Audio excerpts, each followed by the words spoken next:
All right. How about we get started? Good afternoon, everyone. Welcome to the Mitigation Working Group of the Maryland Commission on Climate Change. Welcome also to the hottest year in recorded history. Just a friendly reminder that every additional molecule of greenhouse gas emissions matters. I'm Mark Stewart, Climate Change Program Manager at MDE.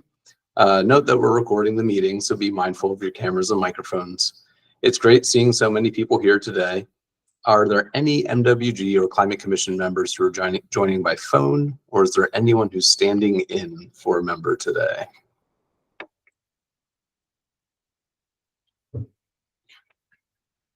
All right, hearing none. Thanks to all the members of the public who are participating in today's meeting. We'll leave time later on for public comments. Let me turn things to Kim Coble and Mike Powell for opening comments. Good afternoon, everybody. I'm really appreciative that you're taking the time today, hopefully in an air-conditioned place. But we have, once again, really important conversations today that are scheduled, and I think will be very informative. We are also starting to, believe it or not, form recommendations for the end of the year report. I think we'll talk about that later. Is that right, Mark? Yeah, okay. So we'll get into it a little bit further into the meeting, but it's July, and those recommendations will be due kind of towards August and September. So want to draw people's attention to that. Thank you. And I'd just add that on the agenda for today, the steering committee had looked at really some input we've gotten from a number of members and thought we should have a presentation from the PSC on their view of the issue, because obviously we're going to be coordinating or running down parallel paths with the PSC. And also on the funding decision, there was a perception that we were spending a lot of time on where we were going to get the money from, but maybe not sufficient time on where the money would go. And so we suggested with delegates' permission that he come back and talk a little bit about where the money would go from at least his proposal. And we'll obviously need to consider that for all the proposals as well. But thank you again for coming here on such a hot day. Thanks, and with that, Mike just set the stage nicely for today. So roughly speaking, the first hour-ish will be spent with a presentation by some PSC staff. So we're joined today by Ben Baker and John Bukowski from the PSC, who are going to discuss some of the issues that the PSC has been working on that are related to climate policy. And then we'll shift in the second hour, or approaching the second hour, depending on timing, to specifying state climate investments.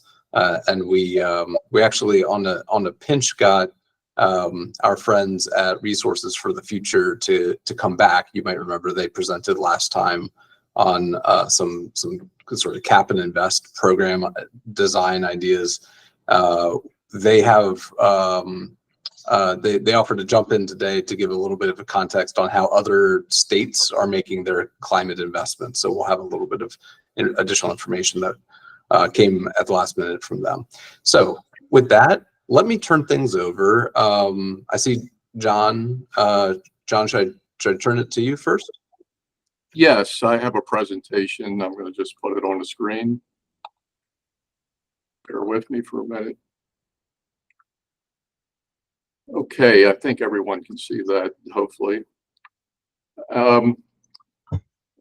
Okay, well, good afternoon, everyone. My name is John Borkowski. I'm a senior commission advisor, and I'll be playing tag on this presentation with Ben Baker, who's also a senior commission advisor.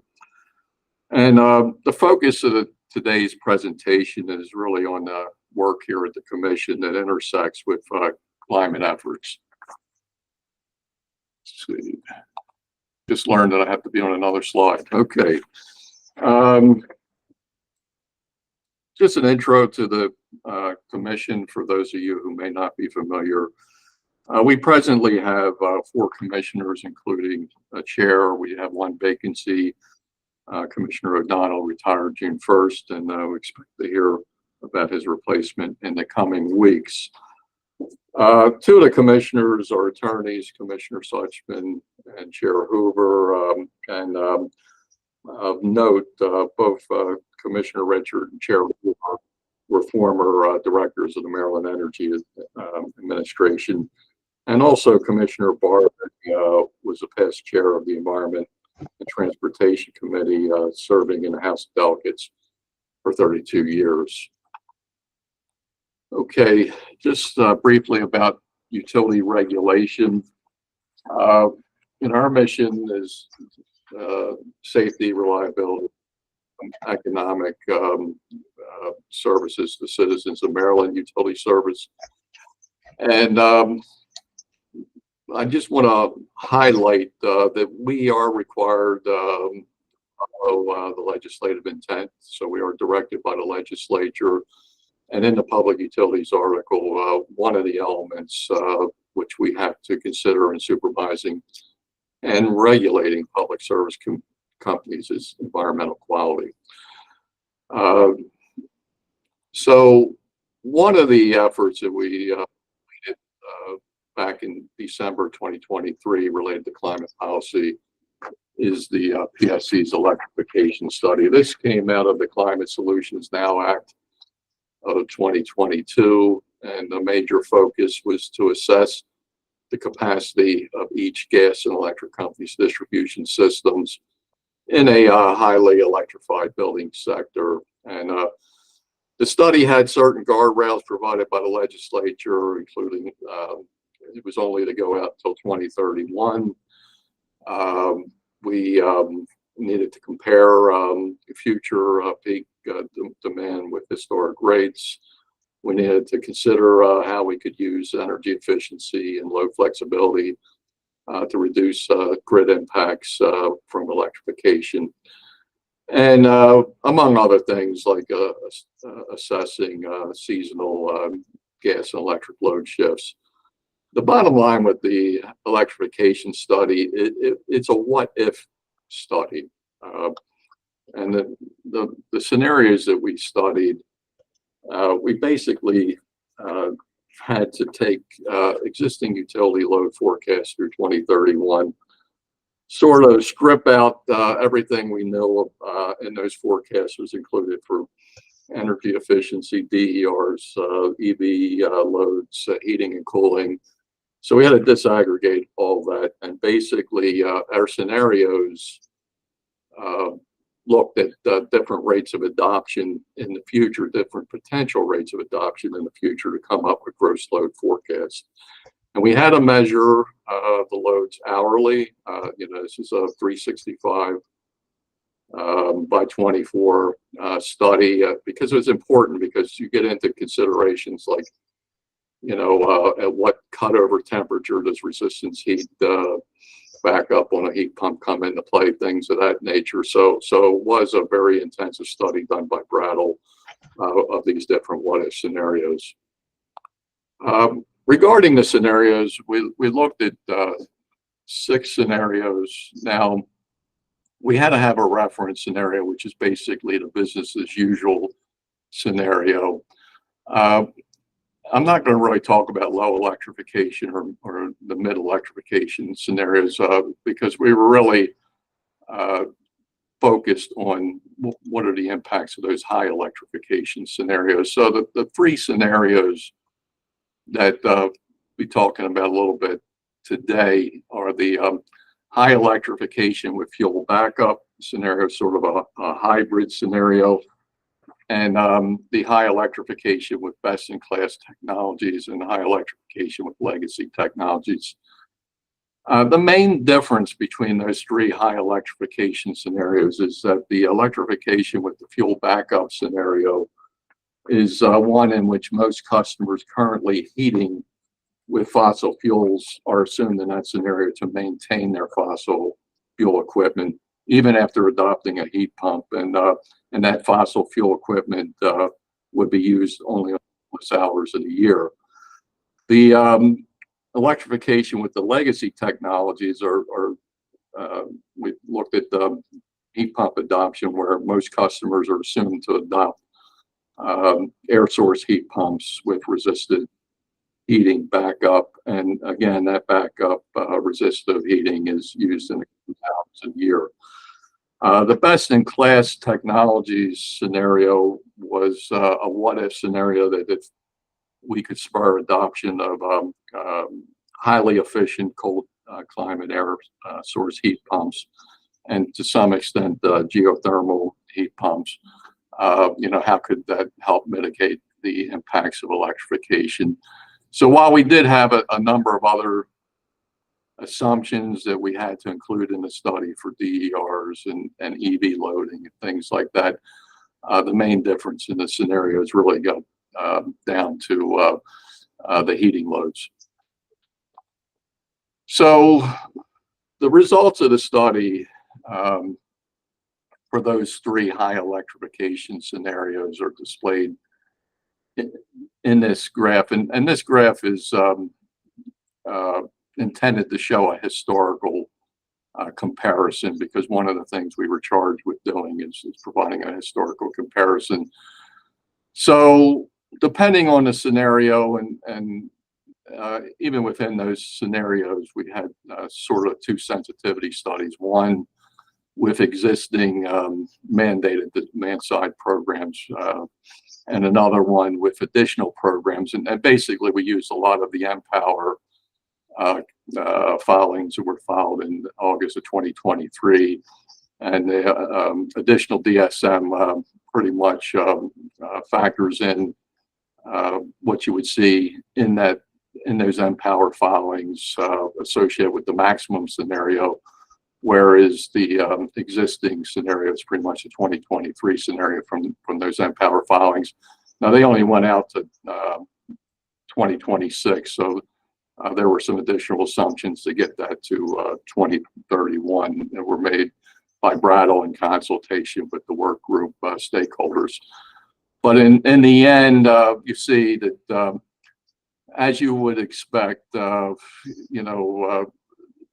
highest impact of on the grid from electrification comes with using legacy technologies and without the additional demand side management program. So that was a 2.1% range, and then the smallest impact was the electrification with fuel backup, which was basically flatlined load growth through 2031 if you were to assume the maximum Empower scenario.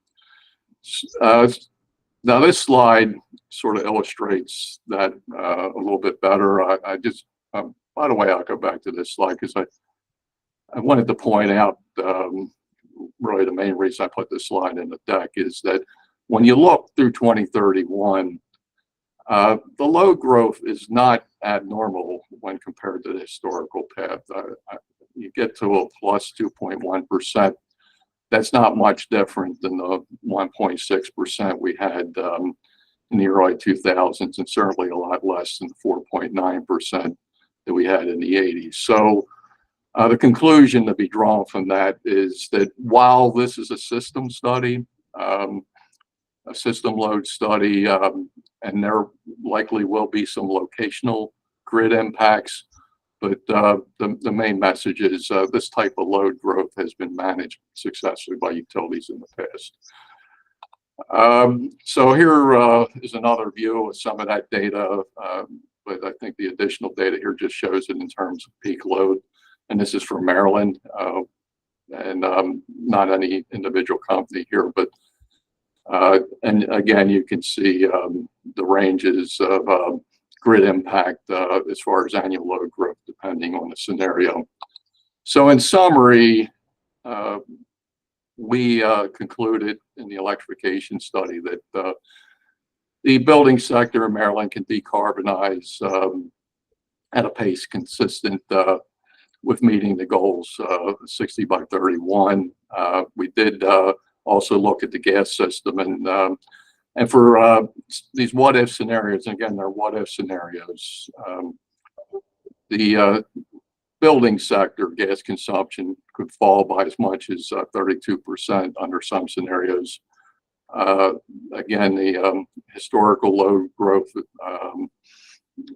is comparable or even greater than the projected load growth through 2031 under electrification. And we are going to be switching in some of the what if scenarios to winter peaking, primarily for BGE and PEPCO, which are two summer peaking utilities, and they would be switching in a couple of years under some of the what if scenarios. I want to highlight these are what if scenarios. And at this point, while we think that utilities can manage electrification successfully through 2031, this is no substitute for locational distribution system planning studies. So with that, I'm going to transition away from the electrification study results and we'll talk about a couple other things that are going on here at the commission that touch on climate policy. I'll be taking the first four, and then Ben will be taking the last four. But when it comes to distribution system planning, we have had a work group at the commission since 2021 looking at improvements to distribution system planning. The Climate Solutions Now Act had some specific directives for the commission to adopt regulations to implement state policy goals in the Climate Solutions Now Act. And we had a work group provided an initial report in February 2023. The commission gave some additional direction to the work group, and they filed a final report that was responsive to commission's direction. That was filed in April of this year, April 30th. So at the present time, the commission is expected to get an order out on the final report of the distribution system planning work group this month. But along with the work stream that was being worked on by the work group, there's some additional items from House Bill 1393, which is the Electric System Planning Scope and Funding Act, that need to be taken into account in the next phase of the work group's activities, particularly with respect to implementing specific policies for electric system planning. So we're not just talking anymore about electric distribution planning. There's a requirement in that act to really implement policies for electric system planning. And they also need to consider cost-effective demand-side methods, virtual power plants, and other improvements to promote the state policy goals. And we have to have regulations in place per House Bill 1393 by December 1st, 2025. Okay, so another work group that we have going on, we actually have two work groups related to energy storage. One is the Energy Storage Pilot Program, which was started in 2019. Currently, we have 5 projects online, totaling 5.5 megawatts of capacity in the pilot program. We are expecting to get another 3 megawatts of energy storage online by the first quarter of 2025. So we have 3 projects still pending. 2 of them will be installed in Q4 of this year, and the new PEPCO Fairmont Heights microgrid will be installed by the end of the first quarter 2025. Now, I do have a little bit more detail in an appendix slide on each of these different pilots and their capacities, etc. But we also have energy storage program, a permanent program, if you will, that was a result of House Bill 910 in 2023. And it requires different tranches of energy storage to be installed, ultimately culminating in 3,000 megawatts of energy storage by 2033. And at this point, we've had a work group that's been working on this since last October. And we have supplied an interim report to the commission, but our final report is due October 1st, 2024, with our recommendations for how to achieve the straight 3,000 megawatts in the permanent energy storage program. Another bill that was recently passed in 2024 is the DRIVE Act. And I guess the DRIVE Act stands for Distributed Renewable Integration and Vehicle Electrification DRIVE. And what the main focus of the bill is on expanding the use of time of use rates and also implementing vehicle to grid, otherwise known as V2G pilots in Maryland. And we also need to implement some virtual power plant pilot programs and associated temporary tariffs in Maryland. These tariffs and pilot programs need to be in place by July 1st, 2025. So it is a very aggressive time frame associated with this particular Senate bill. And we also need to coordinate with the Maryland Energy Administration about whether to offer incentives or rebates to customers that enroll in the pilots or tariffs, but also install renewable on-site generating systems, which I basically translate as, for all intents and purposes, although renewable could be other things, but it's mostly going to be combined solar storage systems. And the commission just issued an order last week on DRIVE Act implementation.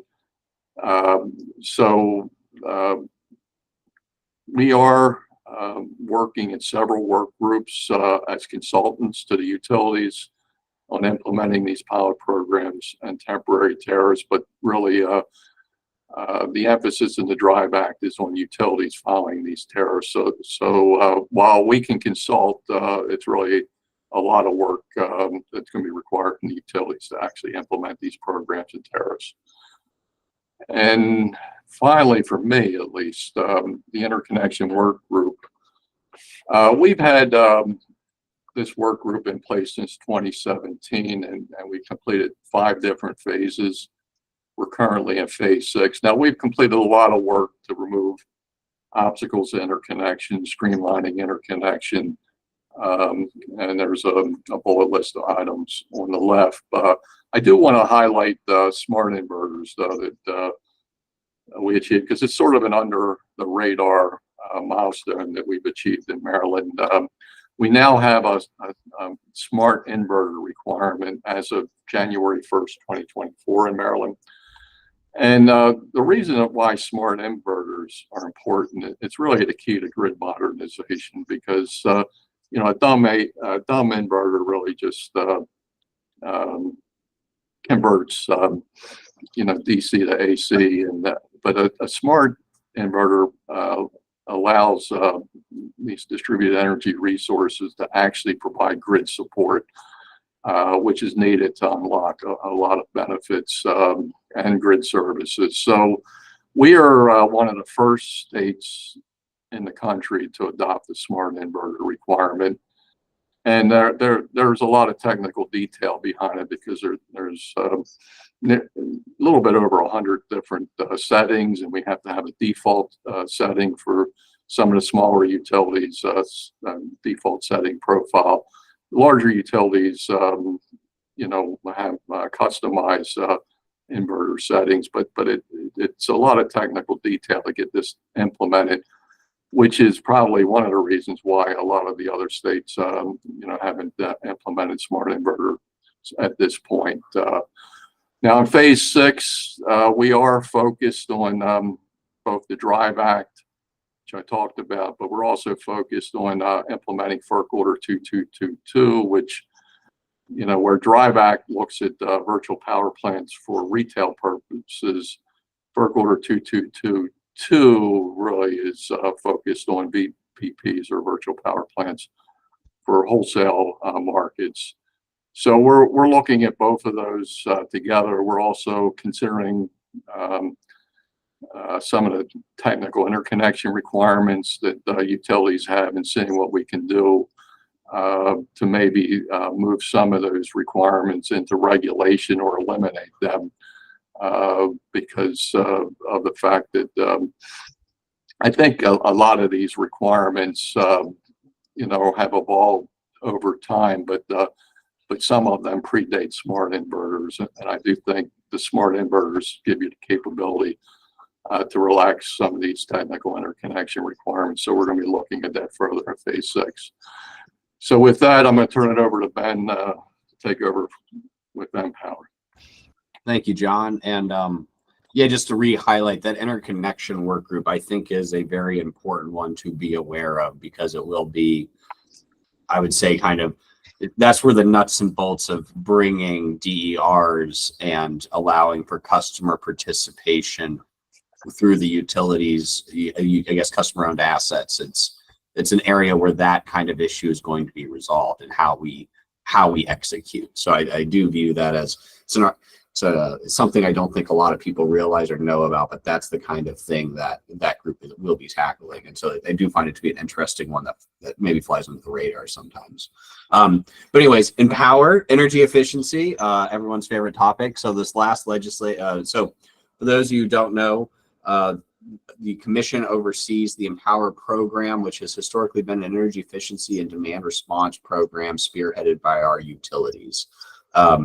The program, basically how it operates is our utilities will give incentives or nudges to customers to change or to either buy more efficient appliances or change their behavior to reduce their consumption from the grid, both for gas and electricity.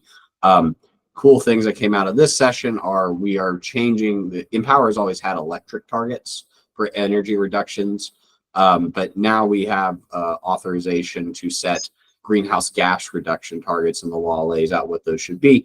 And so the program is going to be optimizing around reducing greenhouse gases going forward. And so we are now in the process of figuring out how to do this fall. We're going to have a hearing where we would take the utilities' existing Empower plans and transition them. Another big thing that came out of this last year is we are going to start including beneficial electrification within the program, which would basically be giving incentives to customers to help choose to electrify their appliances. And so the utilities are supposed to be bringing us program plans for that we will also be evaluating. And so anyways, a lot happens there. That is the marquee program for us for those three, at least for energy efficiency and current and demand response. And I would also say going forward, probably electrification, but electrification is still something that's all being worked out, but it'll be one of those areas that we deal with it. And then also, just for those who like to be involved with things, we have a number of active work groups regarding our Empower programs for various either program designs or for evaluation. So it's one of our very active areas of the commission. Next slide, please. Electric vehicles. So we, the PSC, have been involved with EVs and are becoming slightly, I would say, more involved with it. Historically, obviously, the electric utilities have to be there to deliver the infrastructure necessary to charge the car. And so over the last 5-6 years, we've been running utility pilot programs, testing different things from incentives for customers to basically reduce the cost of their supply equipment in the home or inside apartment buildings. We've also done programs that encourage customers to change their charging behavior to help reduce peak demand. Whenever you want to think about system cost, ways to help manage cost, it's about, I would say, think about the system as reducing the on peak. So basically, what's harder to manage is less about running your dishwasher constantly than running your dishwasher, your microwave, and your TV all at the same time. And so sending price signals for people to manage their peak consumption helps keep costs down on the system. And so there have been various parts of that pilot that have been looking at that. We're currently evaluating those first round of pilots, and there is a pending commission order coming out soon on those utility programs. And then we expect another round of utility proposals in the near future following that. Other things within that program, we have allowed the utilities to own some publicly available charging stations. And so that was also part of our evaluation that will be coming out. And then another important thing is last year there's I guess in the EV world, there's always this debate about chicken and the egg in terms of customers not switching to EVs? Is it the cost? Is it range anxiety? Another issue that's been raised that's becoming an issue in the industry is the reliability of the charging stations themselves, and that they work as advertised when a customer shows up. And so last year we started to tackle this with our utilities after a House bill was passed, and we've set standards for them. There is a national standard for certain federal funds. So if you that's administered by MDOT. I think some of you might have seen a recent announcement regarding, I believe it was $12 million for some public charging stations. That comes out of that NEVI fund, and so those rules helped guide us what we did. And we are also currently overseeing another work group that was legislative mandated this year for thinking about reliability standards for all publicly available charging stations, not just those owned by the utility. And that's a multi-state agency work group, because part of that charge is to figure out who should have the authority and should we do it. Another area that we touched on EVs, and I think is coming up, is electric buses. So when the CSNA was passed, it authorized our utilities, each utility could have a electric bus pilot that I believe is up to $50 million worth of incentives to school districts to deploy EV buses.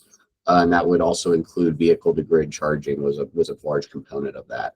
So anyways, we have 2 active cases in front of us currently. BG&E has submitted last year. We've evaluated, and there should be an order coming soon. PE turned in their proposal this year, and we have set up a case to evaluate it. So can't probably talk about specifics there, but we can always talk about what the law says. But anyway, so those are also another area that we're becoming involved in. And this EV bus pilot, generally, if you go back to that DRIVE Act, vehicle to grid, that's supposed to be a component of this. And so once again, that enables customers to participate on the I guess through the grid, possibly earn some money to incentivize them to use electric vehicles, which then also help with the climate plans. Next slide, Mark. Or, sorry, John, sorry. All right, here. NEM and community solar, these are obviously very important programs for solar deployment in the state. So the state has a 3,000 megawatt solar, I guess, community solar and net energy metering cap. Currently, about 1,300 megawatts have been used of that cap. These programs effectively allow customers to be their own, to take control of their own bills through the deployment of solar or buying into a solar plant. So NEM is where you, the customer, actually own the facility, or somebody on your behalf owns the facility at your home, and allows customers to save money through their bills by actually actively purchasing those solar panels. Community solar is for those who can't build solar at their own home. And so it allows for ground mount solar, or I guess really solar anywhere in the state, that a customer can buy into that project and be treated some virtual, I would call it virtual net metering, which I guess is another way of saying as the consumption you purchased from that facility will be used to net your bill as if you did have that facility at your home. So anyways, there was a law passed, I want to say last year, but anyways, recently, that transitions the community solar program from a pilot that we've been running for years to a permanent program. And we are currently working through the rules around that. And that permanent program begins January 1st, 2025. So exciting things happening there. And we have an active work group on both of these topics if anyone ever wants to get involved with them. Next slide. Okay, hit one up. Okay, that was it. So I guess 2 other topics that we don't have slides on, but just to make you all aware of, there was a geothermal pilot program passed this year that we are starting to figure out what we're going to do with, but this would allow for networked geothermal, whereby let's say you have an apartment building and somebody drills a big hole in the ground, and they put the equipment in place to bring the air and basically use geothermal heat pumps to how would I put it, to heat and cool the home. And so anyways, that program is for the gas utilities, and that should be rolling out in the next year or 2 in terms of evaluation. And then the other item that wasn't here is that we have a future of natural gas proceeding that's looking at gas planning and gas utility programs in the state that's active, and actually will have a hearing on it next week. So those of you who want to tune in and see what's happening there and see what's being recommended, highly recommend it. So with that, let me turn it over to you guys. Thank you, Mark. No, thank you, Ben and John, very much. And this is great timing. We've got maybe 20 minutes or so for some Q&A. I see hands up and we've got questions in the chat, so I'm sure we'll fill this time quickly. Mike, why don't you go ahead? Yeah, two questions for John and one for Ben, just to start it off. John, as I understand the study, it was primarily looking at the impact of the policies and comparing that to historical trends to say it was in there. I wanted to ask about first, were there anything that is unusual that are outside of the policies? And I'm thinking of things like the tentative status of Brandon Shores, the rise of data centers and the tremendous demand that they're going to create on the grid, and the commitment by the state to transition to 100% clean energy. Were those kinds of factors included in the study, or are those outside the scope? Okay, Mike, I'll take the data centers first. When you look at the data center issue in Maryland, it really is an emergent issue over the last year. I don't think data centers were really on the radar screen back in 2022 when the Climate Solutions Now Act, was approved. But to the extent that utilities had data center forecast in their 10-year plans, then they were included, but we just didn't do any sensitivities. Now, I went back and looked at all the data centers that have been located in Maryland over the last several years, and there's really only 5 that I could find that have been put in place since 2020. 3 by Amazon Data Services and 2 by Microsoft, and combined, it's only been about 250 megawatts of load. So prior to the quantum loophole, data centers really weren't looked at, or really are just an emergent issue. And when we did this study, it was something that we didn't do any sensitivities for. Likewise, regarding Brandon Shores and the retirements, a lot of that came after the legislative intent. But keep in mind, the electrification study was mainly a load study. So we were looking at impacts on the electric distribution grid, and the issue with Brandon Shores' retirement is really a supply issue that's creating a grid problem. So electrification study was focused on a load study. So hopefully that answers your question. I think I understand. There's sort of both post assumption study issues that were not included at the time because they weren't the issue. Right. What about the third factor, which is the conversion of the grid to 100% electric clean energy, at least in the state? Were assumptions made on that, or because obviously that talks about, for us to achieve that, you're talking about phasing out gas plants and replacing them with solar or offshore wind. Yeah, well, the 100% clean energy, and we did try to sync up with the PPRP 100% RPS study, but the 100% clean energy goal from the governor also was after our assumptions phase, but we were synced up to the extent possible with the PPRP 100% RPS study. I do think, all these items speak to the need to develop maybe an iterative modeling capability in Maryland, because you never know what issue is going to arise in the future, and there will be issues that arise in the future. Oh, no question about it. And then just the last question I had for you, just to make sure I understand, you really were looking at the growth trends. You weren't looking at cost or economic impacts. You were just looking at would this projected demand growth be equivalent to something in the past? Because I know BG&E then had the response where they were talking about the cost of all this, but that wasn't part of this study. That'll be something you'll look at differently.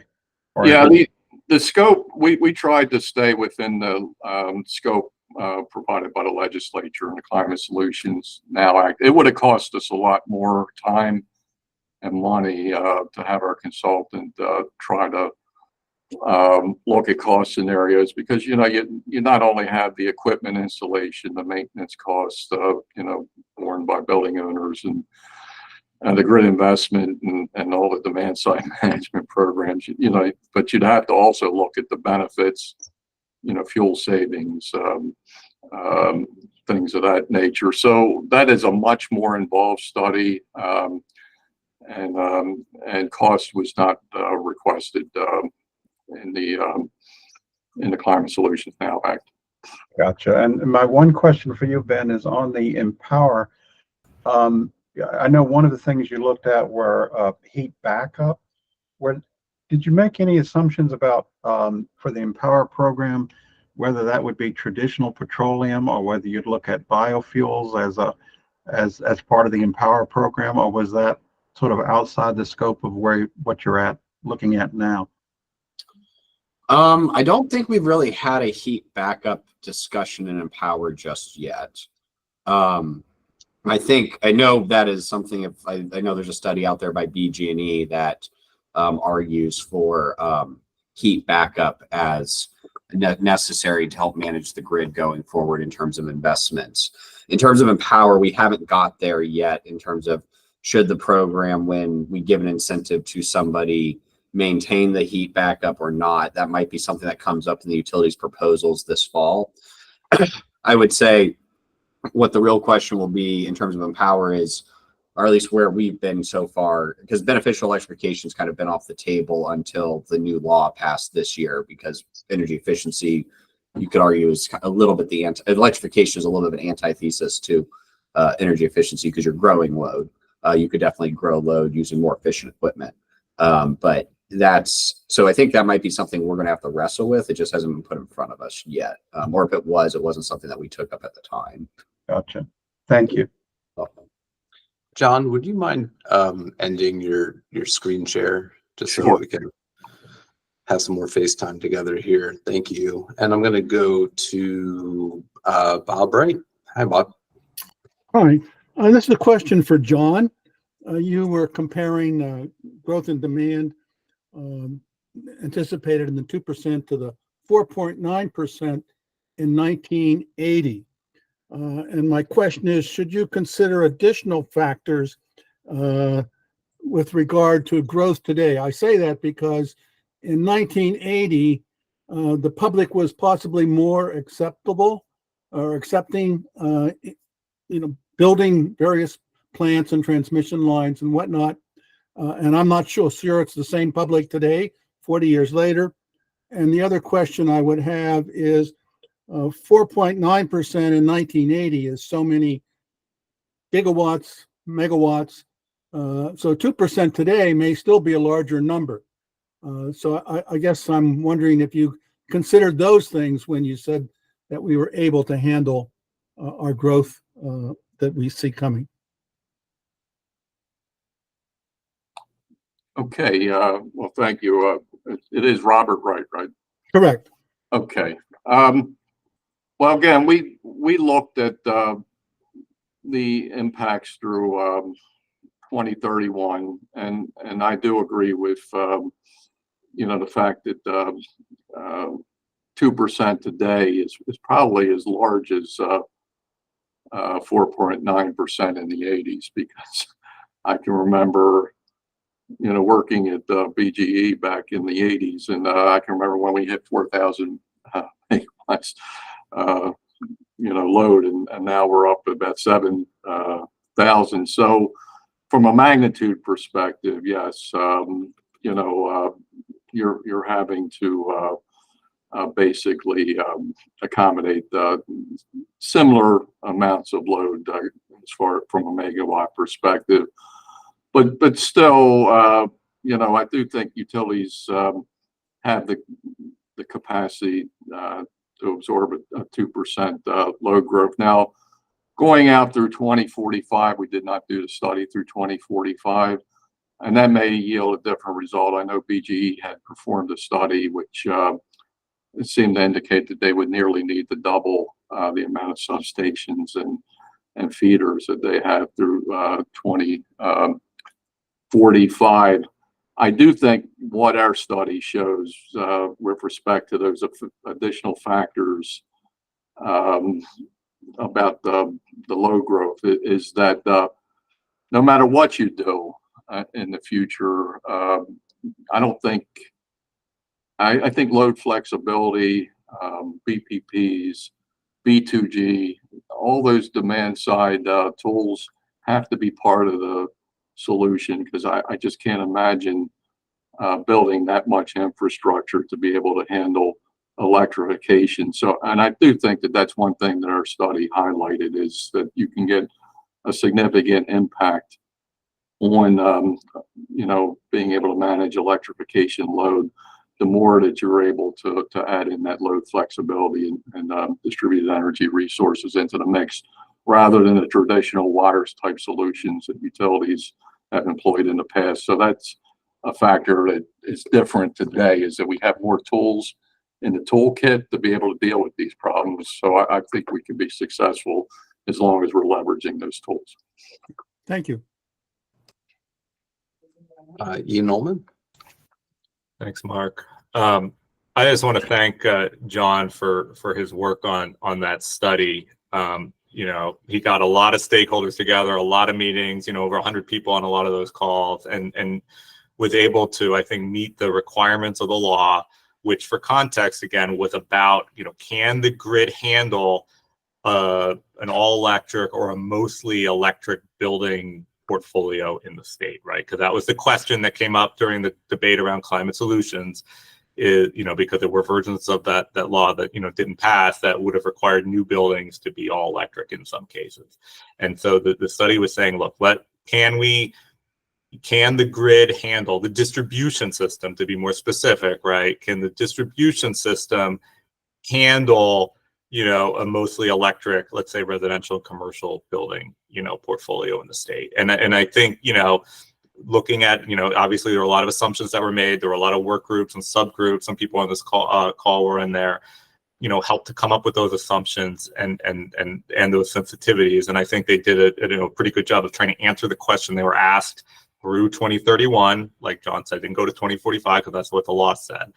But I also want to say I agree with John that we've really got to lean into ways to manage that load growth and to the extent, increase efficiency, demand side management, all those tools that John, rattled off there at the end, to keep the cost down. Because then some of the other things that I think Michael was talking about in terms of, data center load growth and questions about, generation, obviously Brandon Short, the more we can sort of reduce that load growth as we electrify and decarbonize, the cheaper it's going to be. I think that's sort of the takeaway that I get from that.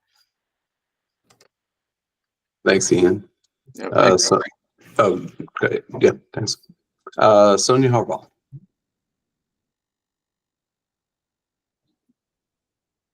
Hey guys. Yes, I just wanted to chime in too with some comments from the BGE utility perspective. I think, a comment John just made a moment ago about the models are going to need to continue to evolve, continue to be updated, is really going to be crucial in all this. We did our own pathways analysis, which showed the electric load growth, accelerated in this time frame and requiring more infrastructure. But I think without having to get into all the assumptions, right, there's going to be a lot of load growth. Transportation also needs to be factored. Data centers also have to. There's no sector that's going to hit the grid in a silo. And so, the point that was, I think, in the executive summary too, about the pathways at the top down is important, but really at the distribution level, and what's it going to look like with EV clustering, and which feeders are going to be overloaded first, and hosting capacity so that we can get more renewables on our grid. All of those things are going to be really critical in building these frameworks to be flexible and a bit more agile than maybe they have been in the past. I think is also going to be a key to us being all successful, so that we can incorporate new technologies. We can get the learnings from these initial drive pilots with VPPs and V2G and others, and incorporate those in as tools in the toolkit as quickly as possible. And I think all of our teams are really hard at work on a lot of the different programs for Drive Act, for Empower. Maybe at a future meeting, it might be helpful after some of those things are filed, we could come back and share what we've been thinking. Be happy to do that. But I think that we've always been responsible for solutions that are reliable, that are safe, and that are cost effective. But now we have new levers like equity, to the point that was made before, right? That's a top priority, and it's a much more dense state that we live in. And now speed to market, right? We're chasing towards this goal in 2021 as fast as possible. So how do we pull all these levers in the best way possible? So I just wanted to chime in with, there's a lot to agree with, but still, the presentations from last time, then how do they factor in to how you might allocate dollars towards some of these programs that can move the needle soonest in time, knowing that long-term goal is not that far away. Thanks, Sonia. And I saw your question also in the chat. And John, can you remind us, I think that transportation electrification is included in the electrification study, right? And we assumed, I guess, achievement of the Advanced Clean Cars 2 and maybe also Advanced Clean Truck rules across all scenarios. Yes, yeah, we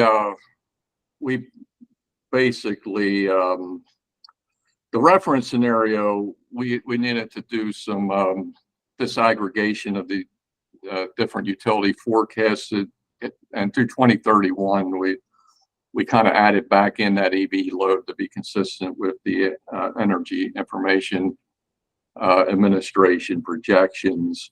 But then for some of the scenarios, we went beyond that to achieve the Advanced Clean Cars 2 and the Advanced Clean Trucks regulations. And we did that across all those scenarios, although the reference case was based on EIA projections.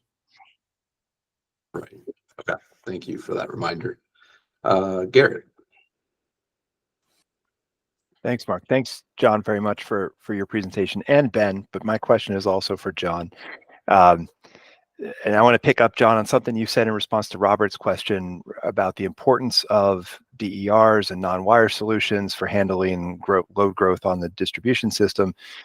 It sounds like there's a potential tension here between investing in more traditional distribution system infrastructure to help us handle that load growth versus investing in more DERs, technology like cold climate heat pumps. And we saw if we were to invest in enough cold climate heat pumps in enough buildings, we don't have to make the same scale of investment in the distribution infrastructure.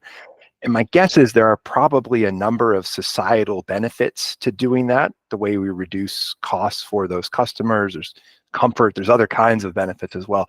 My question, I don't know if this is not necessarily a question or maybe it's more of a rhetorical statement, but I'm wondering about whether the PSC's processes that support distribution system planning are, to what extent do they recognize the potential societal net benefits of choosing to prioritize investment in things like DERs, like these cold climate heat pumps? To what extent do they recognize those benefits and end up compelling investment in that kind of distributed infrastructure instead of investment in traditional distribution system infrastructure? And are the systems that we use right now sufficient for guiding us to make what I believe is a more societally optimal choice to spend money on things like cold climate heat pumps in a lot of places instead of just investing in more, in thicker wires and more transformers and things like that?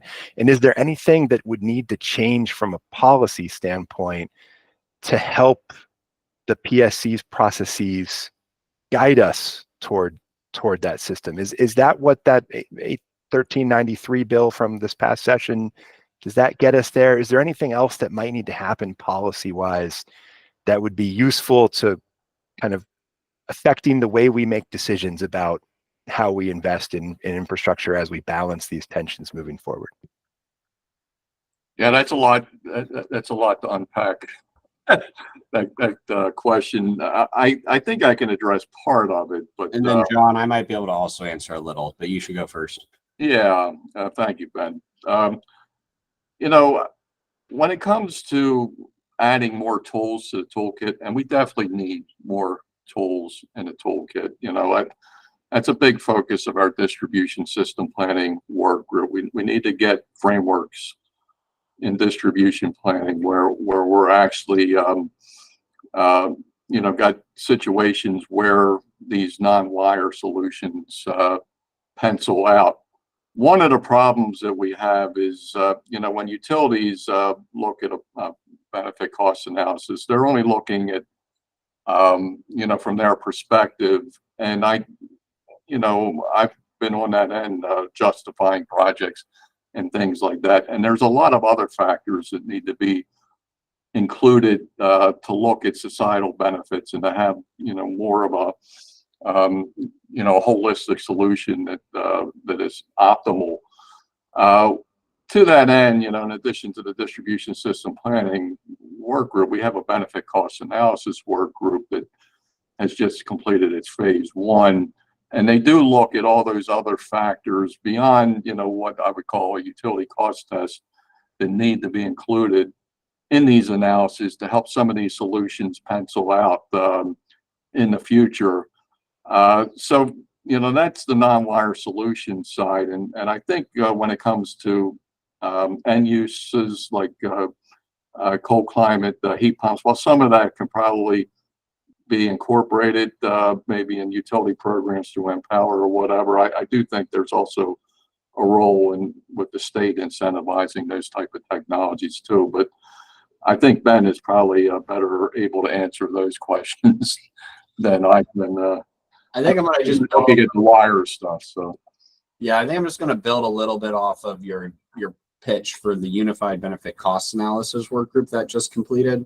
And that's for anyone who's interested and want to see the report that came out. And it was case number 9674 at the commission. And so we had a work group, and it was led by we hired a consultant, E for the Future, and they're known for having developed what's called the National Standards Practice Manual, which is used across a number of states. We're basically thinking about how can I evaluate DERs across the board. So I think, especially at the commission, we've had a number of, I would say, disparate cost benefit analyses set up when looking at different DER technologies. And I think that's important in the sense that certain technologies can achieve certain benefits that others cannot. And same with the non-wires alternative. And they will also incur certain costs that others will not. And so this combined framework is supposed to try and levelize the field across investments in terms of thinking about, okay, what is the in terms of thinking about what is an optimal approach to cost benefit analysis.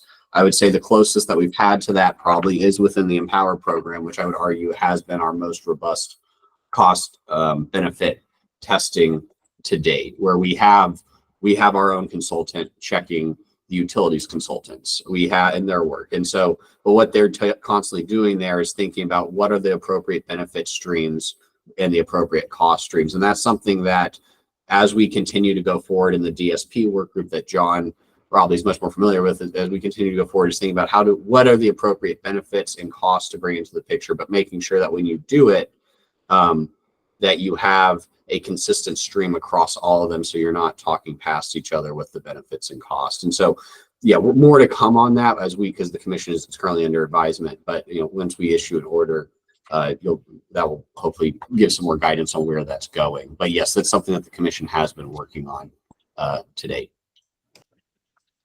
We are a little over time for the Q&A and discussions part of this part of the meeting agenda. I know, Mark, you had your hand up for a few minutes. Do you want to try and get a quick one in there?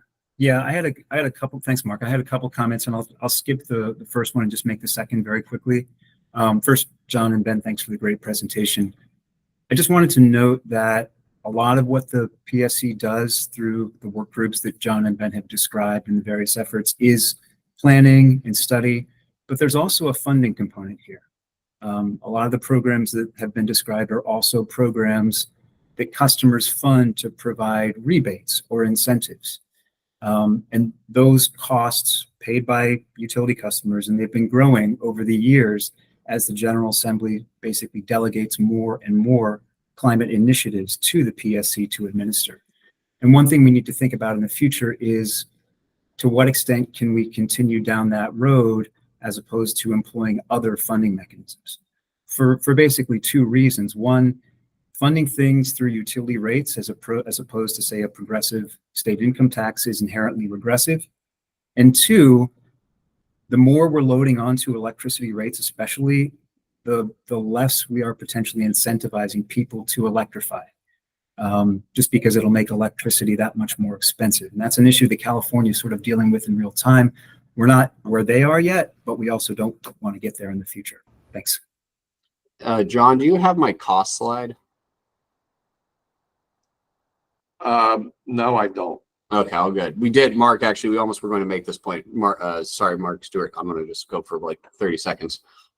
Yes, just to highlight what Mark just said, I meant to talk about it, but we didn't get to it. Yes, utility rates, we charge based off the amount of consumption there is. And as we pursue this high electrification world, it's unknown what that cost to customers is going to be right now. And that's something that we all need to think about and keep in mind as we keep going forward with this. Because yes, rates are regressive in terms of when I charge, I want to send the appropriate price signal to you to use as much. And I want you to make sure you're conserving energy, but not be afraid to turn on the light switch. And so figuring out how to strike that balance is part of why the PSC exists. And part of one of our charges in terms of that rate design component. And so anyways, we do have a proceeding at the commission that is looking at energy affordability. It's either, I think it's late August or early September in terms of the hearing on that. And there was a law passed that allowed the utilities, previously allowed the utilities to consider, I guess, income-based rates that we'll be, I think, talking about and thinking about here in the near future. So just to put that on people's radars, but yes, just to re-highlight what Mark's saying is, this is a hidden cost. I don't say it's hidden, people pay it, but I don't think when people are thinking about when they're saying do a program, they also realize that there is a cost component that we have to eventually get back from customers. It's not coming through taxes, it's just coming through rates, just a different approach to charging customers for things. So thank you. Well, that call there for additional state-funded incentives and not just rate-based incentives is a good segue into the other part of today's agenda. I apologize to my friend and colleague Sandy for not getting to her question in time, presumably about the last piece of the agenda.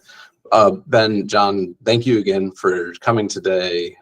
Feel free to stick around for the funding discussion, but otherwise I'll catch you soon.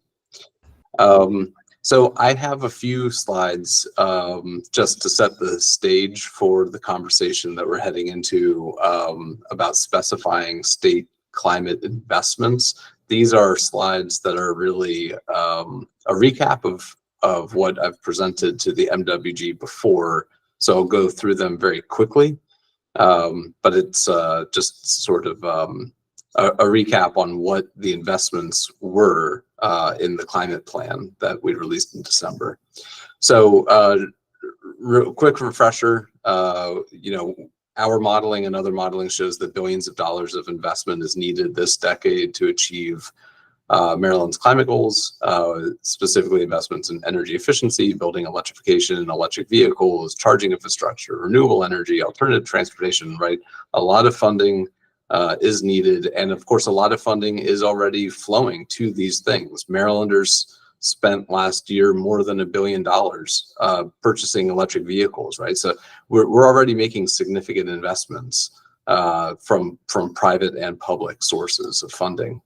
And the Regional Economic Studies Institute finds that there's a net return, net benefit to making these investments, including, of course, lowering household energy costs, but also creating a net gain of 27,000 jobs, improving health benefits, adding $2.5 billion in net personal income, growing Maryland's economy by an additional $5.3 billion on top of these investments, and of course, keeping Earth habitable.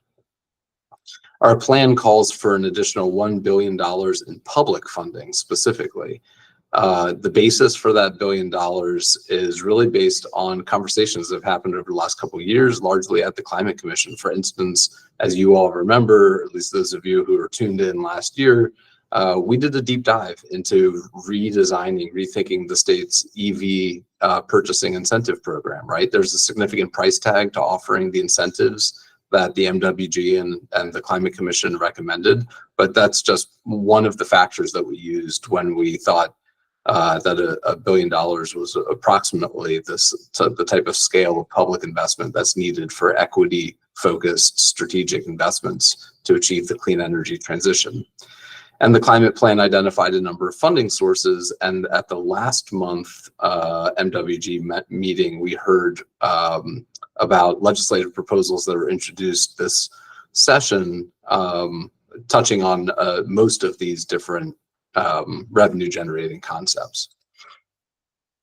And the plan suggests that with additional revenue, the state would make some planned investments through public funding in home energy efficiency and electrification, commercial, multifamily, and institutional buildings, EVs and charging equipment, industry, public infrastructure, nature-based solutions, and probably to a lesser but still important degree, workforce development, consumer education, and developing the Clean Buildings Hub at MEA. The plan further specified some types of investments, right? That with this funding, the intent of the plan is to provide up to $14,000 per household for electrification projects, covering 100% of project costs for low and moderate income households and 50% of project costs for middle income households. In other words, keep the currently federally funded home electrification rebates program running after federal funds run out for that program, right? That's essentially what we said in the plan. And then for electric vehicles, it was adopting your recommendation on what the state's incentive should be, which would be a $2,500 incentive for purchasing a new electric vehicle, and a $1,000 incentive for purchasing a used electric vehicle for people who qualify for the federal incentives. And then providing an additional $5,000 for a new or $3,000 for a used EV for low and moderate income households and gasoline super users, or at least piloting a super user program. And of course, with those investments, we see that the average Maryland household that currently uses fossil fuels would benefit significantly.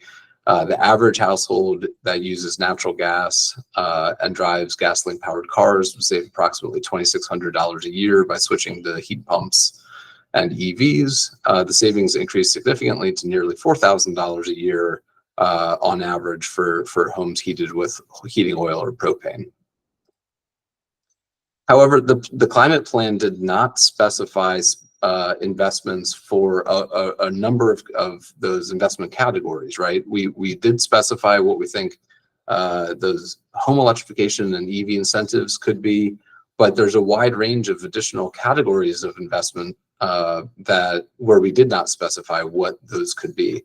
So what we wanted to do today was tee up a quick presentation from Resources for the Future to look at how other states are investing in these sort of climate-focused investments, and then to turn things over to Delegate Stein to talk about his ideas on how revenue that would be generated by passing his the fossil fuel transport fee would be invested, and to get input from you all to guide the state's thinkings or Delegate Stein's thinking on how to direct those investments.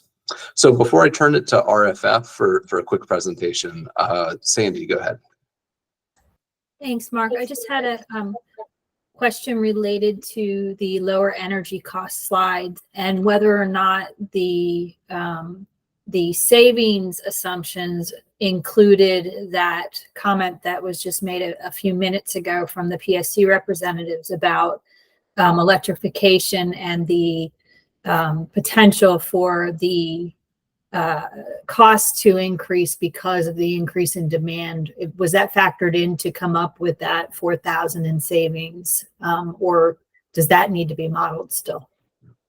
Yeah, we see, based on work that E3 did for us a few years ago now, that electric rates could increase very gently due to electrification, while gas rates increase significantly as more gas customers leave the gas system, and those rates, the distribution rates, are pushed onto the remaining gas customers. So those rate structures were factored into our analysis. However, the numbers I shared just then were actually just based on 2023 actuals, right? Actual electric and gas rates in just that year, assuming in 2023 for households that are all electric versus households that use a typical mix of gas appliances or heating oil and propane appliances and gas powered cars. Those numbers were actually based not on projected values, but just actual utility fuel rates. Thank you. Yep, sure. So, on short notice, we asked RFF to jump in and provide a little bit of information about how other states are thinking about making these public sector climate investments. I see Mark here on video.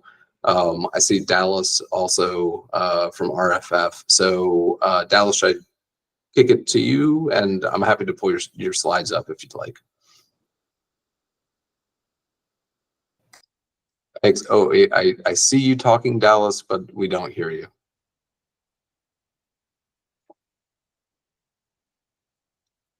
I know Google Meet gets everyone.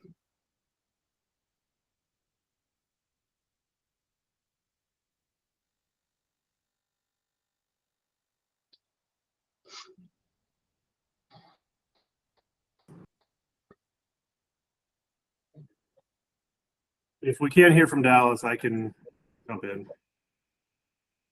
Well, we can hear you, Mark. And Dallas, you're muted on our end. So if you can unmute on Google Meet, and we'll see if we can hear your mic now. How is this working? Hey, we got you. Alrighty. Okay.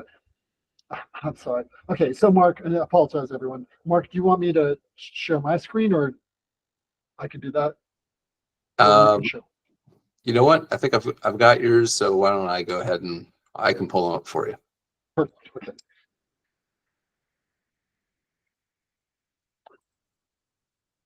Okay, thank you, everyone. We're going to make a fast presentation, a review of current practice and plans in a few other states. Next slide. We'll start with California. There's a link to the climate investments page for California here, and in this, and a source material to the to all these programs and the figures we show. Roughly, well, I want to start at recognizing that by putting a price on carbon, there's a value created associated with the carbon value essentially, and it is a decision what portion of that is going to be realized through the auction and available for investments. And I want to start there by recognizing that if allowances are given away for free, and there may be a public purpose in giving away some allowances for free, but that there's an opportunity cost and that there's some foregone investments. And one observes this in California, where roughly half of the allowances are given away for free to utilities and industry, and roughly half are auctioned. The utility allowances, though, are consigned to an auction with the proceeds then returning to the utility and spent on behalf and for the benefit of ratepayers. And most of that utility value is returned as a twice yearly on bill per customer account, equal per customer account dividend, although the size of the dividend differs by climate zone across the state. So roughly half of the value is given away for free, although about a half of that comes back to consumers as a dividend. So I think what we're interested in here is the other half of value, which is realized through the auction with proceeds going to the Greenhouse Gas Reduction Fund. An important portion of that is handled through continuous appropriations for things like high-speed rail, transit, and affordable housing and sustainable agriculture. And then the remainder is handled on an annual basis by the legislature and the governor as part of the annual budget process. And just for a couple of examples to see the depth of the kind of investments that have been achieved in California, it's supported 420,000 vehicle rebates, over 12,000 affordable housing units, nearly 1 million acres of land, and a couple 100,000 urban trees. And the state asserts that these investments have reduced over 100 million metric tons of CO2 and substantial reductions in NOx and PM also, which lead to local air quality improvements. There's a requirement in state law that 35% of the investments have to go to the benefit of state-defined disadvantaged communities. The state accounts 76% of the funding has benefited priority populations, which include disadvantaged communities and low-income communities. Next slide. Okay, so this is the only data we have to show you now in the rush of time here for California, but I want you to be able to see that the array of types of investments on the left that have been made in California and the asserted metric tons of CO2 that are reduced from each of these types of investments. This does not include high-speed rail, but it includes the other investments. And then on the right, the annual appropriations by year and whether they are understood to benefit disadvantaged communities or low-income communities. So you can see the majority of them have gone to the advantage of these communities. So now I know there's probably questions on this, but I want to kick it right to Mark, who's going to take us through a couple other states. All right, yeah, if we go to the next slide. So Washington State has a relatively new cap and invest program, and I'm just talk through their investment strategy. So they do allocate for free allowances to utilities and EIT industries. They call them no-cost allowances. So everything else I'm going to talk about is what goes into the appropriations process. So what's going from the auction funds that can go through appropriations. So the legislature is responsible for appropriating all the funds that go into auction revenues from the actual sales of allowances, not the ones that are for free. There is an Environmental Justice Council that was created. It was a little controversial when the bill was put together, but they don't actually appropriate funds. They provide recommendations on how to make those allocations. So 35% of the funds at minimum, with a goal of 40, have to be used in projects that directly benefit overburdened communities. An additional 10% have to go to tribal approved projects. Doesn't necessarily mean it has to be on tribal land, but tribal approved. But this is not direct transfers. So this is not giving direct subsidies back to households. I will say though that right around the same time this was put into place, there was a new working families tax credit. And it's a little unclear to me through trying to dig through appropriations bills how exactly, if any of this money goes to fund the working families tax credit. I don't think so, but I'm not totally sure. So they funded about they allocated about $2.1 billion in the FY23 to FY25 budget. These are very specific projects. So it is $5.9 million to improve urban tree canopy. It is $74 million to convert 2 of the state's ferries to hybrid electric and electrify the terminal. $157 million for active transportation projects such as bike trails. These are very, very specific projects that they are allocating to specific agencies with specific ideas on how to spend that money. So there are technically 7 different state accounts that distribute the auction revenue. Each one has a specific purpose, and there can be some redistribution. So we go to the next slide. So the blue boxes and the pink box I added to a figure that comes from Washington State's Department of Ecology on how these work. And so basically the auction proceeds all drop into what's called the climate investment account. And then that money can be transferred to one of 2 other main accounts. There's an air quality and health disparities account. It got very few dollars, about 1% of the funds. So the rest goes to the SERA account, which is transportation. And then there are some guidelines there on some of that has to be for transit programs. So for example, one of the appropriations is for free public transportation for all people under 18. And then within the climate investment account, about 25% has to go to, they call natural climate solutions.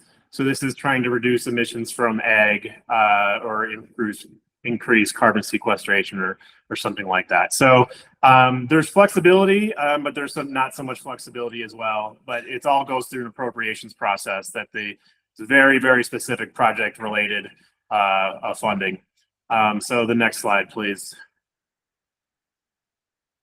So we also want to talk about what the investment strategy is for New York for using cap and invest. I will caveat with this that says they're still under development.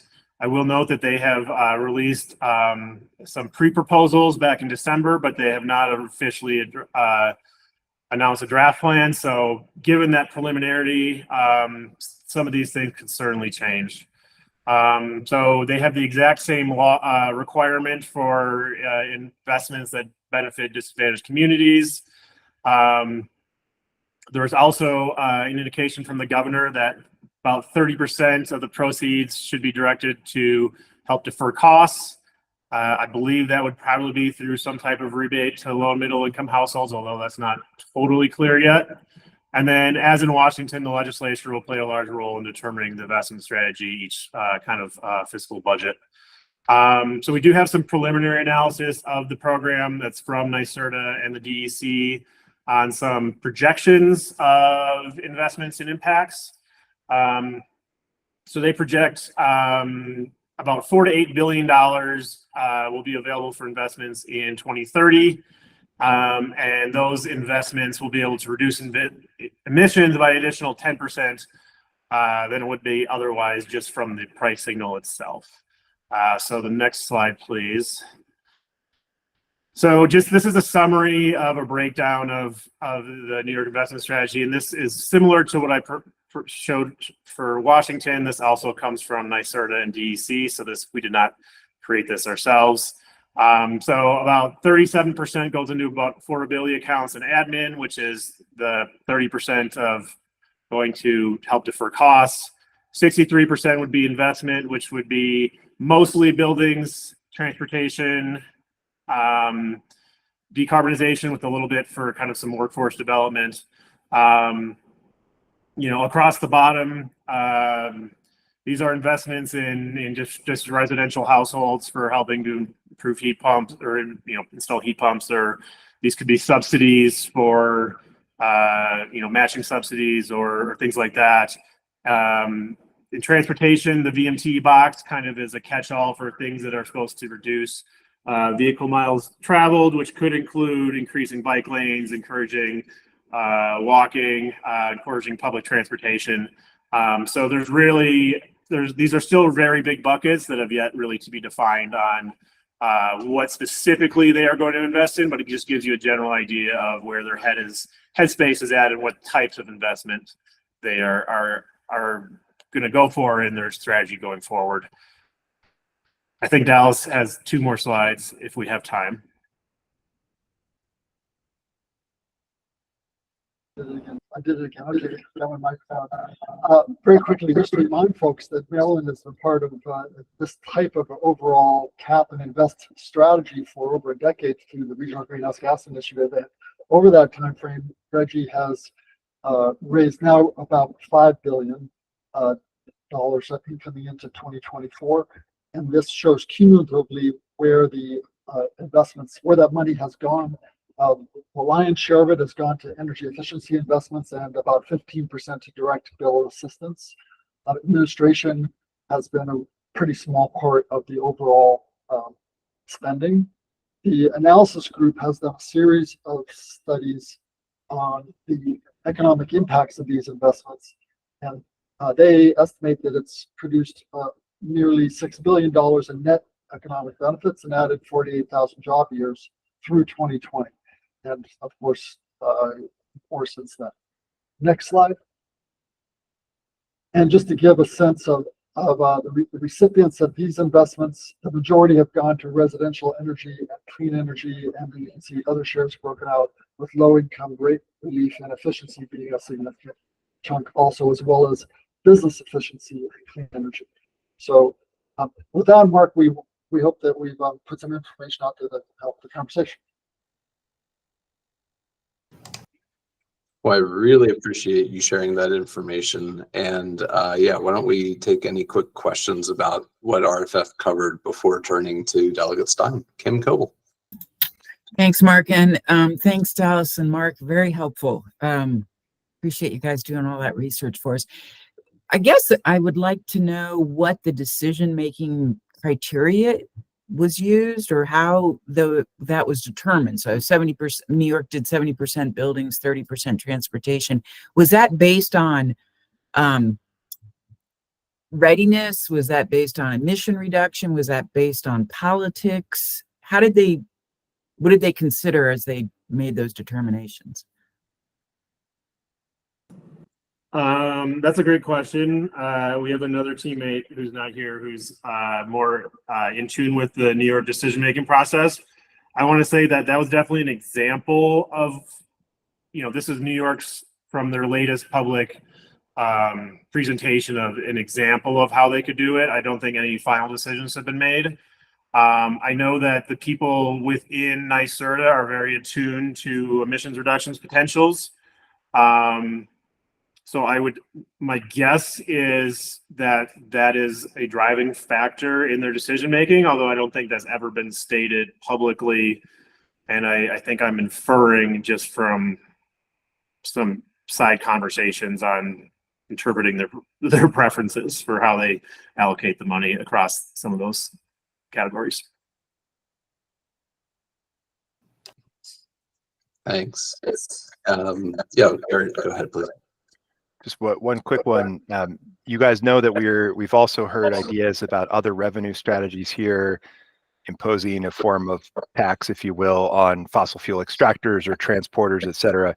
Just curious, how does the cap and trade approach allow those other kinds of approaches simultaneously, or do we need to pick between them? Is the question to pick between the different revenue sources? Like, does a cap and trade, the way that the system as you're thinking about it, would it make sense for Maryland to also pursue imposing new fees on fossil fuel extractors or companies transporting fossil fuels into the state? Or is that in some way in conflict or duplicative, or does it break the system in some way if we were to kind of pursue multiple revenue strategies that we've talked about at the same time? That's not something we've investigated specifically. I would say that there are always questions about overlapping policies and to what extent they are just increasing costs without decreasing emissions. And so we haven't done any formal analysis of that right now, so I couldn't answer that specifically, but it is something that the state should keep in mind, that overlapping policies oftentimes have unintended consequences, but not always.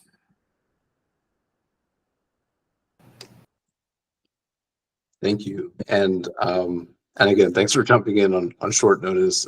Full transparency, we reached out to RFF very late to ask for them to pitch in for today's meeting. So thank you, Dallas and Mark.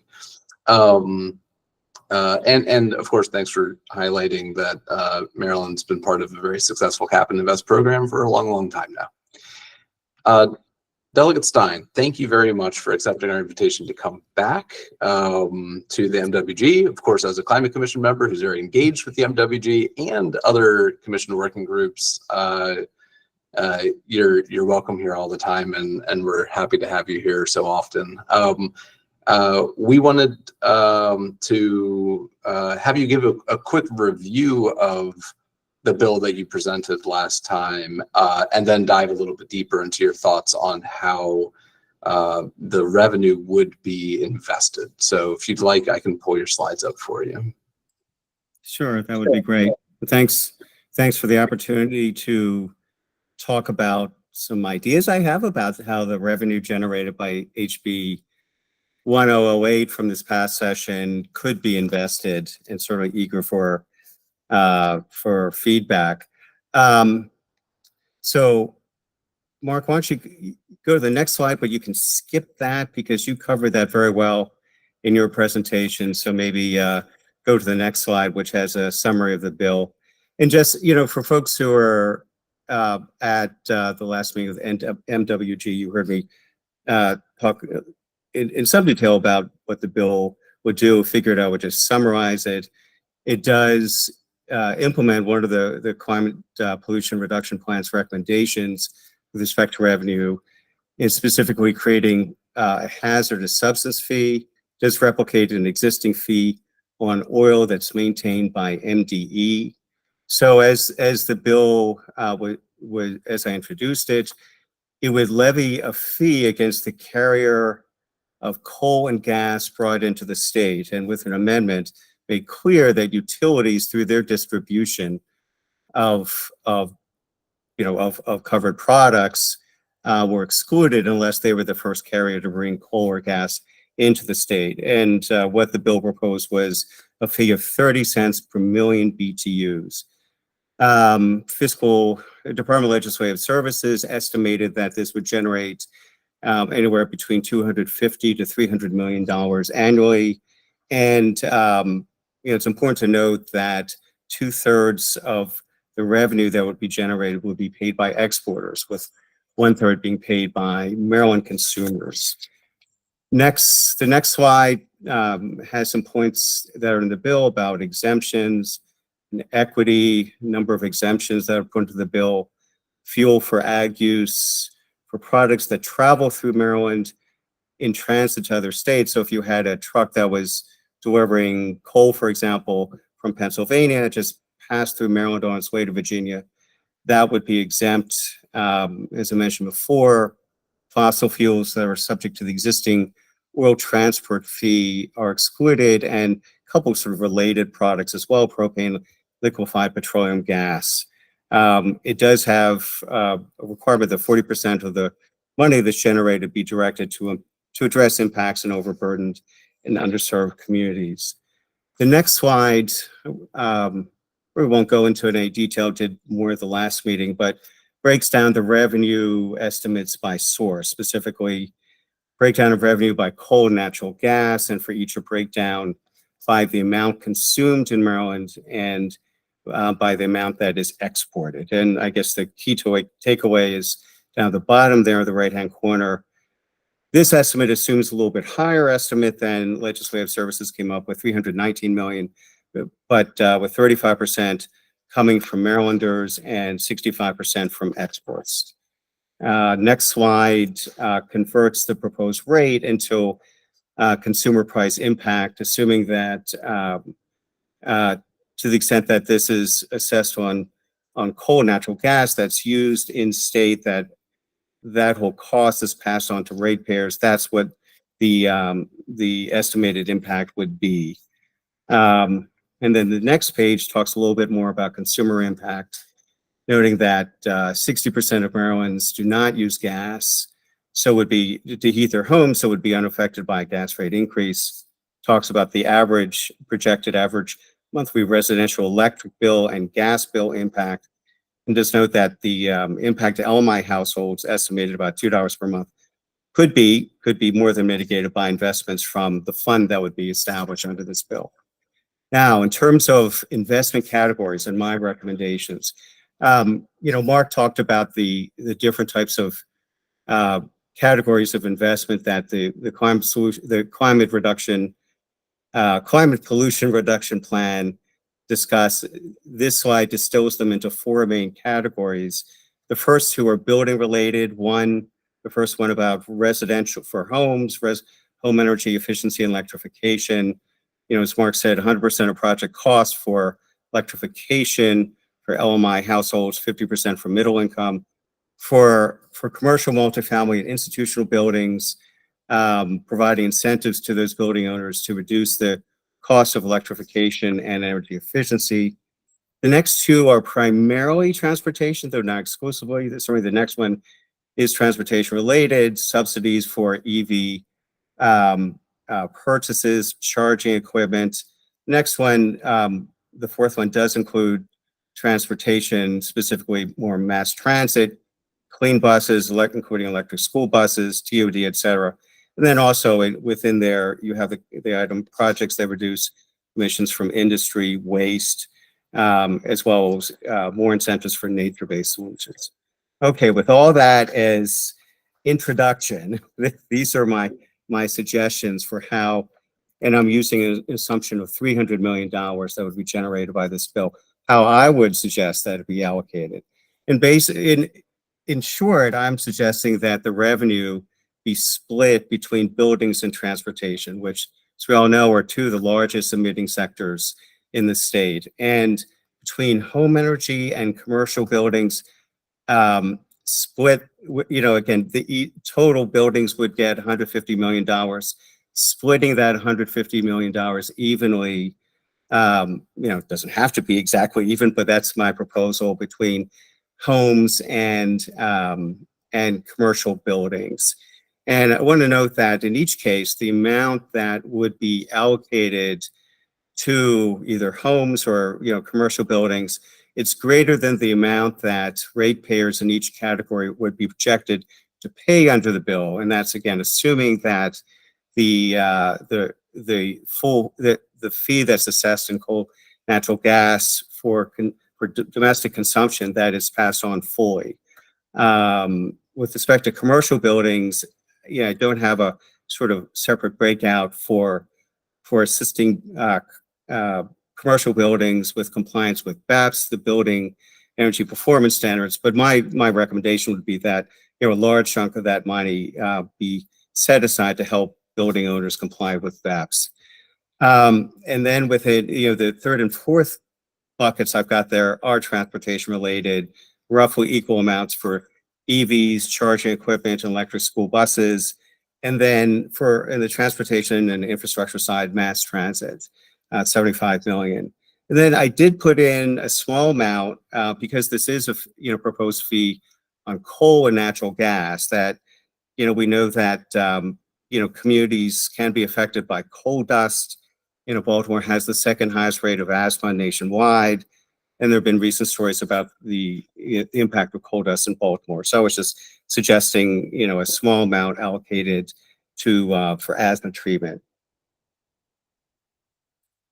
And then the last two slides, a sort of variation on the idea of how to use the revenue that's generated. What I've talked about so far is assuming that, let's say, $300 million is generated annually, that is spent on projects, the full amount every year in the allocation I'm suggesting.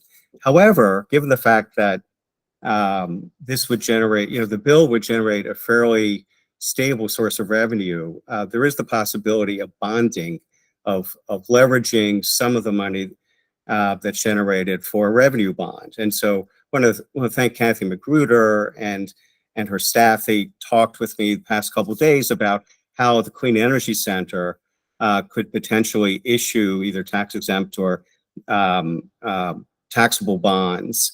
The Clean Energy Center is I'm sure you're all familiar with it, and one of its specified abilities in the law that set it up was that they have the authority to issue bonds at tax exempt and taxable rates. And the key point is these bonds that are issued do not count toward the state's debt capacity. And in particular, when we passed the Climate Solutions Now Act 2 years ago, within MCEC, we created the Climate Catalytic Fund.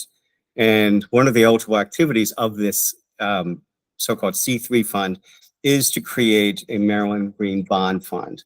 So in talking with Kathy and her staff, she confirmed that, if we wanted to leverage some of the revenue to create a sizable bond, hypothetically, $1 billion, so that we would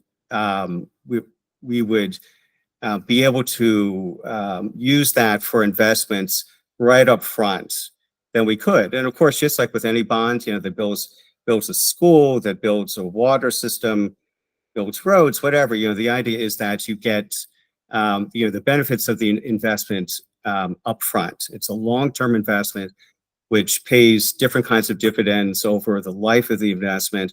And so the idea could be that we could do a revenue bond, a green revenue bond the same way, because really all the potential investment categories discussed in the plan are ones that create long-term benefits in terms of pollution reduction, health, consumer costs. So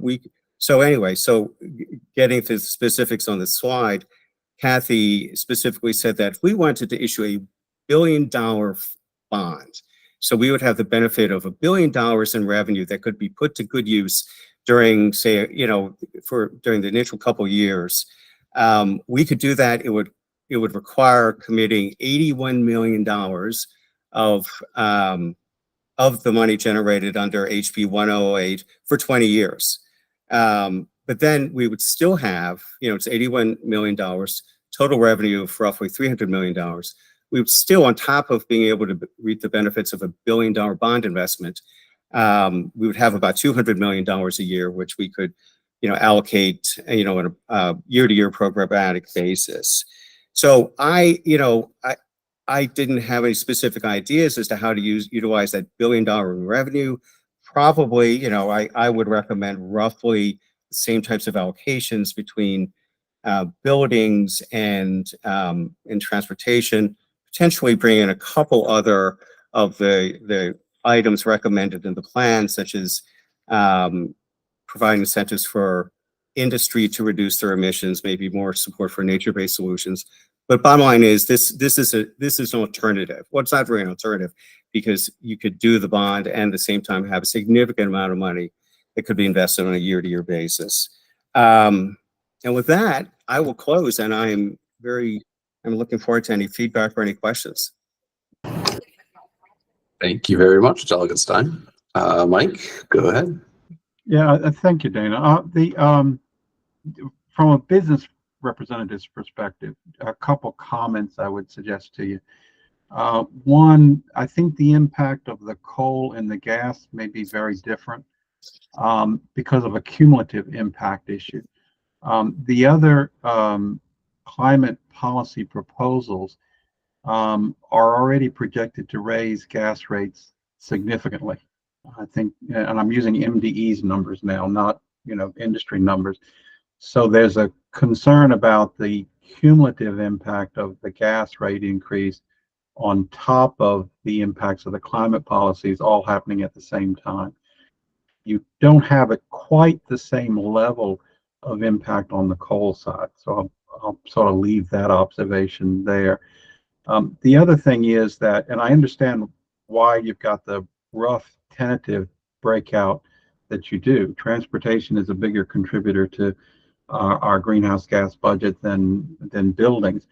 But I think your problem from the building industry is that we're looking at about a $15 billion cost. And so to them, it is hard for them to be supportive of a $75 million incentive, even before you assume that 40% of that may go to low income buildings and therefore not be available to the commercial industry, which, as you know, I mean, there's a new term, for downtown Baltimore. It's full of zombie buildings because there's 50% or greater of vacancy. And the concern for a lot of people is that $15 billion on what already is in not just a recession, but in parts of the commercial operation, a full-blown depression in building offices, and multifamily, which has already got terrible housing problems. So I think there would be a concern about whether that allocation to buildings really means much against the scope. But that's just my own personal feedback, just for what it's worth. Yeah, no, thanks for your feedback, Mike. A couple thoughts. Well, I guess my first one is that these are just my suggestions. If the mitigation working group and ultimately the commission liked the idea behind HB 108 and wanted to recommend different allocations with, proportionally more toward the commercial building sector, that would be certainly fine with me. I understand what you're saying about, potential cost to building owners. And though I do want to mention that, the 70, even at 75 million, that represents more than what would the cost of to building owners. But I understand, under this bill, but I understand you're saying that there is a, increased cost through, significant increased cost through BEPS. Perhaps that might argue in favor of going the route of a bond then, so that you could get a, much larger amount of money upfront, with, proportionally, commercial buildings getting a larger chunk of that. Now that doesn't get as close to 15 billion, but you could be talking about maybe $500 million, at least in the first year, potentially, depending on how that was allocated. And one other point I just want to make is about the 40% that for underserved communities, that is sort of in the aggregate. So it wouldn't have to be, in each investment category, 40% has to be. It's sort of overall under the bill. Thank you. Did you have any thoughts on the coal versus gas? And if you don't, I just threw it out there for a feedback. Yeah, I mean, I hear you, and certainly, if you look at, the numbers in my chart show that it's roughly, I think, of the natural gas that'll be subject to this bill, roughly half is used for consumption in state versus exported. The numbers are much different for coal. Very large majority is exported.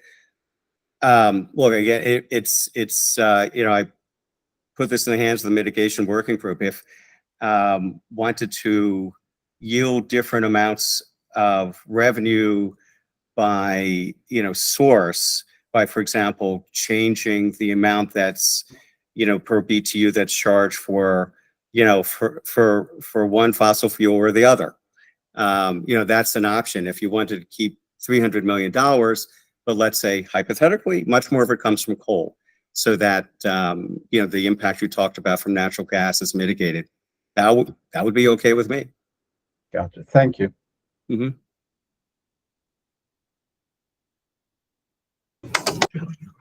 Sandy.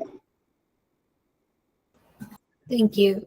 And Delegate Stein, thank you very much for recognizing transportation as one of the needed areas for additional revenue. I just have a couple of comments, and this is not representative of necessarily MDOT. It's just my observation, so I just want to make that clear in the notes. I just wanted to mention that I do see value in the distribution of revenue, specifically to some of those key transportation initiatives that have been identified. I would also say that I think we could optimize our funding strategies around some of the infused federal dollars that we have seen come in for EV in particular, as well as some of the work around mass transit at the federal level. And I see a tremendous need really in the transportation system for infusing revenue into the local government funding streams. And I know it's not often mentioned, but MDOT in particular, our state highway administration, really only maintains and manages about 25% of our highway system, which is typically where the bus rapid transit and some of those other localized transit options are run. So I just, for the counties of Maryland, I'm just putting a plug in to be mindful of transportation revenue needs at the local level. Okay. Well, duly noted. Thank you. Mm-hmm. Jennifer? Thank you. I just love the idea of the bonds, and I think the overall proposal is fantastic. I do continue my ongoing concern about the EV subsidies, given that the evidence shows that very few people are aware of these state subsidies for the EVs who were not already going to buy an EV. And I'm wondering if we're not better off spending the money on, upgrades to public buildings with solar, heat pumps, et cetera. And also a public advocacy campaign to encourage the public to decarbonize through their own practices, which could be, reduced red meat, less plastic, less transportation, et cetera, et cetera. Sure. No, I mean, I appreciate your feedback, Jennifer. You know, and with respect to the efficacy of the EV incentives, I know there, you know, a lot of discussion about whether, especially for, you know, maybe folks who are not LMI households, whether, you know, the incentive is the difference maker in their decision to buy an electric vehicle. I think one of the recommendations last year was that there be at least increased focus on LMI households, incentivizing them to purchase, because for them, you know, $3,000 or whatever the amount is could make the difference in their decision to buy. So, you know, conceivably, if the group were to recommend, I mean, if you like this idea behind HB 108, you were to recommend it, potentially it could be with more of a focus on LMI households. So, but thank you. Let me take a quick pause to see if there are any members of the public that would like to make a public comment today. And so you can raise your hand now or put your name in the chat. And while we wait for those to come in, thank you, Jeff. Are there any other comments for Delegate Stein before we move into public comment? Sorry, I have one more comment, Mark, if that's okay. And it's just a comment on the temporal component of a lot of these strategies that we have out there, and just being mindful of some of the things that are significant investments and are definite needs as we look towards 2031 and our 2045 targets. Some of them have a longer lead time than others when it comes to things like mass transit and TOD and transportation in particular. And so just being mindful of the fact that maybe there's some great investments that could be made in the near term that could really move the needle on decarbonization and give us that momentum as we look towards those longer term strategies. Yeah, couldn't agree more. So let me turn to Jeff Silver for public comment, and if we still have a few minutes after that, we can do a quick wrap up and discuss next steps and where the MWG is going from here. Mr. Silva, go ahead. Thank you. I hope you all can hear me. This is very interesting. Thank you very much for all the staff and individuals that put together the slides and these presentations. Very informative. Where it would have been great if it would have done, this examination was carried out 30 years ago. Somebody mentioned in the text something about Texas being way ahead in energy storage. True. They've got energy storage in basically two main areas. Their largest installations are out on the west side of Texas and around the Houston area.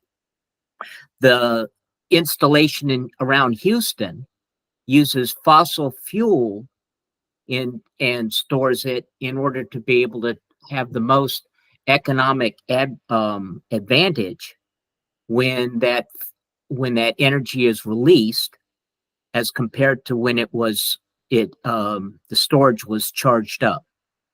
Now, the thing about energy storage I request is that it must use renewable energy as a charging source to promote and hasten the payback of the climate beneficial grid design and generation projects that are necessary.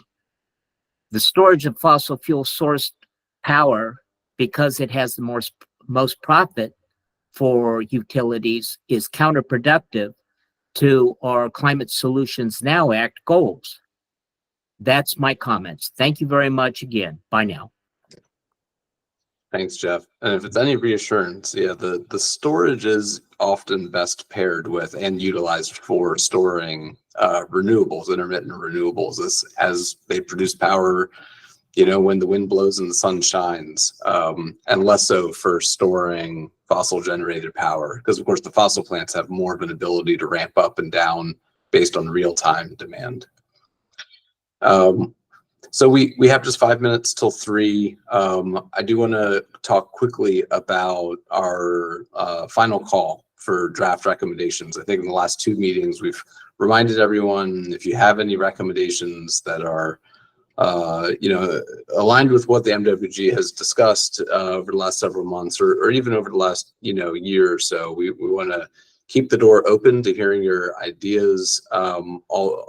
Although we do have a limited time, right? We only have the August meeting to review draft recommendations, and then the September meeting to really do a final discussion of any draft recommendations before deciding what to forward to the Climate Commission for its consideration this fall. So 'tis the season.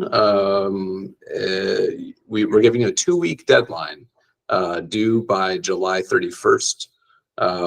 Any draft recommendations, again, ideally based on things that the MWG has discussed recently.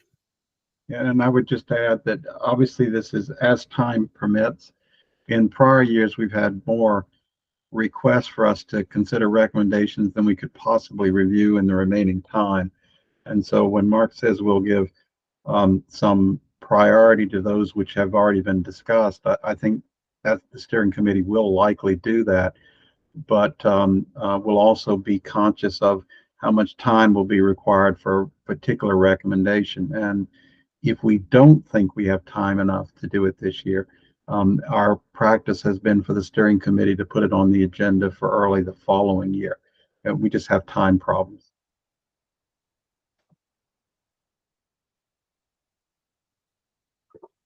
Garrett, go ahead. Just on that piece, so there have been a number of recommendations that we've obviously made in last year, each of the however many years we've existed, that have no action has been taken upon. Do you want us to send in input flagging what we believe should be priorities that we should that we did talk about last year, or is that not necessary? Do you only want new ideas? I mean, Mark and Kim, my reaction would be, we want to hear from the members of the mitigation working group. And if you think that something should be a priority, let's get the information to the steering committee. I can't make promises for what the steering committee will do, but I think input is useful. At least that's my answer. Mark and Kim, I don't think we talked about that particular aspect among us. Well, I think you're talking about a process question here, Garrett. And what I would suggest is that you go ahead and bring in the order you want us to consider. Because if, let's just say you had 10 previous recommendations, as Mike indicated, it's not likely we're going to get through all 10. So just put them in the order and we'll consider them. But yeah, that'd be great to resubmit them. Thank you.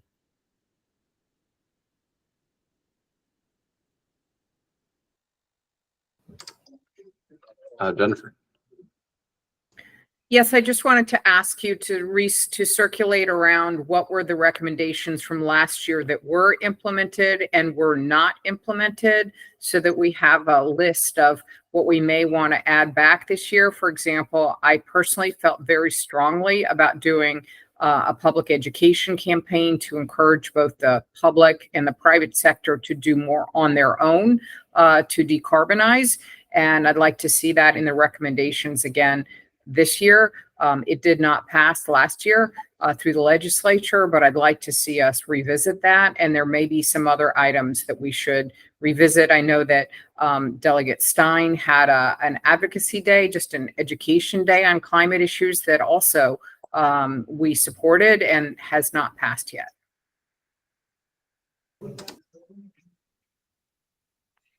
Got it. Okay, we'll try to put that list together.